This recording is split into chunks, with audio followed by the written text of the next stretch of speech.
दोस्तों, अभिषेक योगी का फ़ोन आया असदुद्दीन ओवैसी बैरिस्टर असदुद्दीन ओवैसी साहब के पास और क्या उसने शर्त रखी और क्या मांग रखी। आइए फिर वीडियो को देखते हैं इंशाअल्लाह ताला क्या कहा उन्होंने। हेलो। हाँ, नमस्कार। बोलिए कौन है आप? मैं अभिषेक योगी बात कर रहा हूँ जयपुर हाँ राजस्थान से। सर मैं हाँ अभिषेक योगी बात कर रहा हूँ जयपुर राजस्थान से। हमारे जो नाथ संप्रदाय के गुरु आराध्य हैं हमारे गुरु गोरक्षनाथ जी, उनका एक बहुत पवित्र शब्द है गोरख धंधा। इसके लिए हम हाँ। बहुत लंबे समय से लड़ाई लड़ रहे हैं। कांग्रेस बीजेपी सबसे हम लड़की इसको अनैतिक कार्य जो हैं जैसे कि कोई भी गैर कानूनी कार्य हैं इनके साथ में जोड़ के ये लोग हमेशा हमारे गुरु का उपहास करते हैं, अपमान करते हैं, लेकिन हमारी कहीं पे कोई सुनवाई नहीं हो रही है हमारे समाज की। नहीं, आप क्या चाह रहे? मैं सर आपसे इतना ही चाहता हूँ, मैं आप कहूँ शायद आप हमारी कुछ मदद कर पाएँ, इस आवाज़ को उठा पाएँ कि एक समाज जो इस देश का हिस्सा है और उसके साथ में लगातार इस तरीके से उनके गुरु के सम्मान को ठेस पहुंचाई जाती है। कांग्रेस बीजेपी सब ने एक ही काम किया है। एक बताइए, ठेस पहुंचाई जाती तो आपको आपका हक नहीं मिलता, वो बोले ना राजनीति में।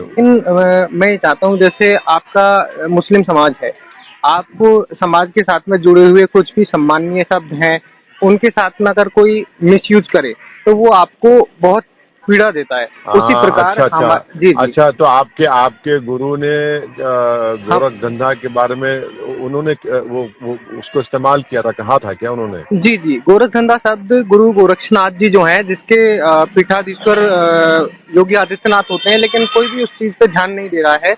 योग जप तप गुरु की साधना गूढ़ रहस्य गूढ़ साधनाएं थी, मंत्र साधनाएं अच्छा, थी, उनको प्रदर्शित करने वाला था।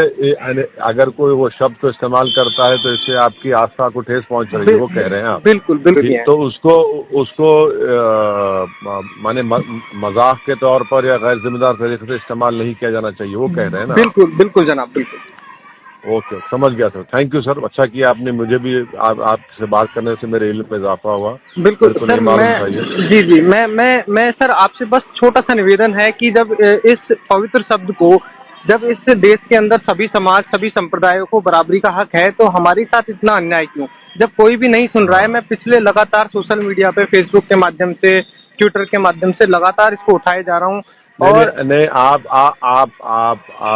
मुतमईन रहिए, कम से कम मैं अच्छा हुआ आपसे बात होगी। हम अपनी जबान से इसको इस तरह से इस्तेमाल नहीं करेंगे जिससे आप जैसे लोगों को कोई तकलीफ पहुंचे, और हम अपने लेवल पे लोगों को थोड़ा बाखबर भी करेंगे, बताएंगे। इतना तो हम आपको यकीन दिला सकते हैं, बाकी वो होगा नहीं होगा बड़े पैमाने पर हमको तो पता नहीं, बट हम आपको नहीं सर, मैं आपकी बिल्कुल बात समझता हूँ और बड़े पैमाने पे होना ना होना तो एक अलग बात है, लेकिन आपने इसको माना और आपने कम से कम ये कहा कि आप अपनी जुबान से ऐसे शब्द को नहीं कहेंगे। हाँ, मुझे नहीं मालूम था, आज आपसे बात करने के बाद मुझे पता चला। सर मुझे तो सबसे बड़ा दुख तो ये होता है कि हमारे गुरु के नाम पे लोग मंत्री संतरी मुख्यमंत्री तक बन जाते हैं और वो खुद इस चीज के मतलब बारे में एक शब्द तक भी विधानसभा में नहीं बोलते हैं। हरियाणा सरकार में मनोहर लाल खट्टर जी ने इसको हरियाणा में कानून लाके बैन कर दिया, लेकिन तमाम एक मशहूर खवाली भी तो है, तुम एक गोरख धंधा हो, तो वो किस क्या है नहीं मालूम, मुझे याद आ रही है। जी, मैं आपको बता देता हूँ सर। आपसे बात हो गई, अच्छा हुआ। तो चलिए, हमारा वक्त भी ज़ाय नहीं हुआ, आपसे बात करने से आपका भी वक्त ज़ाय नहीं हुआ, तो हम आपको बोल दिए तो याद रखते हैं उसको। बहुत बहुत शुक्रिया सर, थैंक यू।